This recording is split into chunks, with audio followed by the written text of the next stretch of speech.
लागत राती भइला पिया के सारा कोइला लागत राती भइला पिया के सारा कोइला खत बारू मछरिया की खात बारू अंडा खत बारू मछरिया की खात बारू अंडा। अरे रोज रोज बलमुआ उठाई लेता डंडा मन करे ठंडा कोड़े देता चारा मंडा मन करे ठंडा कोड़े देता चारा मंडा।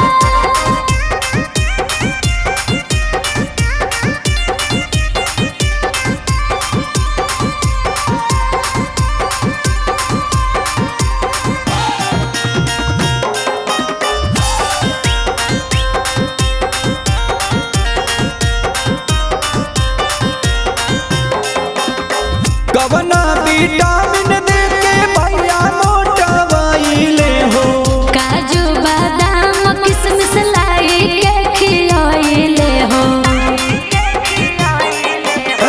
कवना विटामिन दे के भैया मोटावाइले हो काजू बादाम किशमिश लाई के खियाइले हो।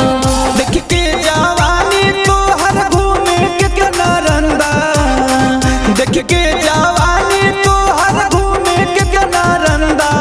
अरे रोज रोज बलमुआ उठाई लेता डंडा मन करे ठंडा कोड़े देता चारा मंडा मन करे ठंडा कोड़े देता चारा मंडा।